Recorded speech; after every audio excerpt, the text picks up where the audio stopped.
Assalamualaikum warahmatullahi wabarakatuh. Perkenalkan, saya Kadir Adrian sebagai host dalam tugas video kali ini tentang reputasi media. Yang kami angkat adalah konteks tentang pilar pembangunan dan reputasi. Kali ini saya dengan 3 narasumber sebagai teman saya, yaitu pada Mas Imam Tauhid sebagai Perkenalkan, saya Muhammad Nom Tauhid sebagai praktisi komunikasi. Oke, selanjutnya kepada narasumber 2, Adib.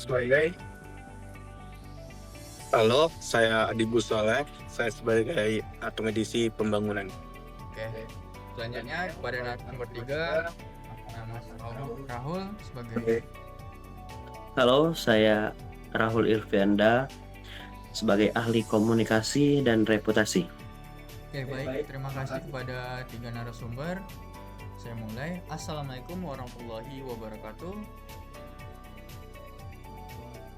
Waalaikumsalam warahmatullahi wabarakatuh. Halo teman-teman semua, selamat datang dalam diskusi kita. Pada kesempatan ini, kita akan membahas tema dengan pilar pembangunan dan reputasi. Tema ini sangat penting karena pembangunan kita tidak hanya diukur dari aspek fisik dan ekonomi, tetapi juga dari bagaimana reputasi suatu negara, daerah, atau institusi terbentuk di mata masyarakat dan dunia internasional.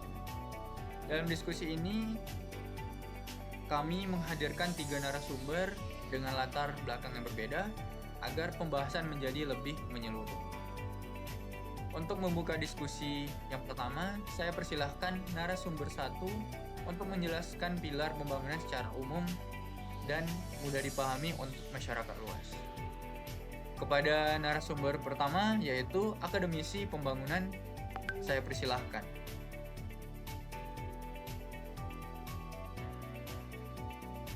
Halo, saya Adib. Terima kasih waktunya. Kali ini saya akan menjelaskan pengertian pilar pembangunan. Secara umum, pembangunan adalah proses perubahan yang bertujuan meningkatkan kesejahteraan masyarakat secara berkelanjutan. Pembangunan tidak hanya berfokus pada pertumbuhan ekonomi, tetapi juga mencakup aspek sosial, politik, budaya, dan lingkungan. Dalam kajian pembangunan, dikenal beberapa pilar utama pembangunan, yaitu pilar ekonomi, pilar sosial, pilar lingkungan, dan pilar tata kelola atau kelembagaan. Pilar ekonomi berkaitan dengan peningkatan pendapatan, lapangan kerja, dan stabilitas ekonomi. Pilar sosial menentukan kualitas pendidikan, kesehatan, dan keadilan sosial. Selanjutnya yaitu pilar lingkungan, berfokus pada keberlanjutan sumber daya alam. Sedangkan pilar tata kelola itu menegakkan transplantasi, akuntabilitas, dan partisipasi publik. Oke, baik. Terima kasih atas penjelasan kepada narasumber 1 sebagai akademisi pembangunan. Selanjutnya, saya silakan narasumber kedua untuk menjelaskan hubungan antara pilar pembangunan dan reputasi suatu daerah atau negara. Kepada narasumber 2 sebagai praktisi komunikasi dan kebijakan publik, saya persilahkan dengan segala hormat.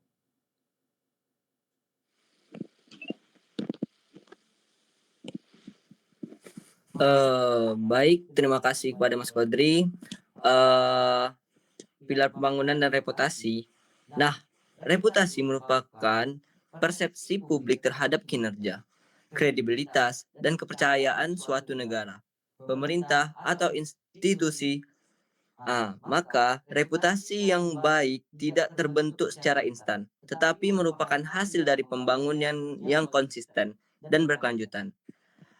Pilar pembangunan sangat berpengaruh terhadap reputasi.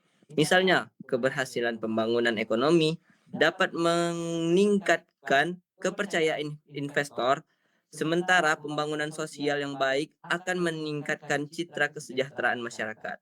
Contohnya, konkret adalah daerah yang memiliki tata kelola pemerintah yang transparan dan pelayanan publik yang baik.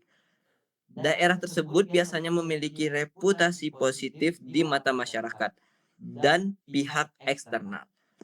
Sebaliknya, jika pembangunan mengabaikan aspek lingkungan atau keadilan sosial, reputasi dapat menurunkan meskipun pertumbuhan ekonomi terlihat tinggi. Baik, kepada Mas Kodri, dipersilahkan. Oke, terima kasih kepada Mas Imam.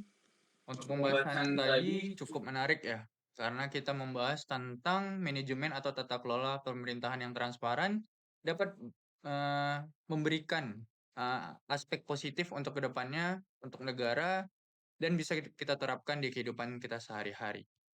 Mungkin kalau hanya itu akan terasa kurang, alangkah baiknya kita akan melengkapi dengan pembahasan ini yang udah kita tunggu-tunggu kepada narasumber tiga yang sebagai ahli untuk menjelaskan peran komunikasi dan kepercayaan publik dalam membangun reputasi pembangunan. Dengan segala hormat pada narasumber tiga sebagai ahli komunikasi dan reputasi, kepada Mas Rahul, saya persilakan. Baik, terima kasih Mas Fadri. Saya sebagai ahli komunikasi dan reputasi yang akan menjelaskan peran komunikasi dalam membangun reputasi. Reputasi tidak hanya dibangun melalui kebijakan dan program pembangunan, tetapi juga melalui komunikasi yang efektif dan jujur kepada publik. Komunikasi pembangunan berfungsi menyampaikan tujuan, proses, dan hasil pembangunan kepada masyarakat. Ketika masyarakat memahami dan dilibatkan, maka kepercayaan publik akan meningkat. Contoh konkretnya ialah keterbukaan informasi publik terkait proyek pembangunan. Jika pemerintah menyampaikan informasi secara transparan dan melibatkan masyarakat, reputasi pemerintah akan meningkat. Sebaliknya, komunikasi yang tertutup atau manipulatif dapat merusak reputasi meskipun program pembangunan sebenarnya berjalan baik. Terima kasih. Oke. Untuk pembahasan kali ini cukup menarik dan cukup padat, dan mungkin kita tidak bisa melanjutkan pembahasan karena pembahasan ini sudah lengkap. Sebagai kesimpulan, dapat disimpulkan bahwa pilar pembangunan reputasi merupakan dua hal yang saling berkaitan. Pembangunan yang berkelanjutan harus ditopang oleh pilar ekonomi, sosial, lingkungan, dan tata kelola yang kuat, serta didukung oleh komunikasi yang transparan. Sekali lagi, saya ucapkan terima kasih kepada Mas Imam Tauhid, kepada Mas Rahul, dan Mas Adib atas diskusi ini. Semoga diskusi ini dapat menambah pemahaman kita mengenai pentingnya pembangunan yang berorientasi pada reputasi dan kepercayaan publik. Terima kasih atas perhatian teman-teman dan narasumber. Wassalamualaikum warahmatullahi wabarakatuh. Waalaikumsalam warahmatullahi wabarakatuh.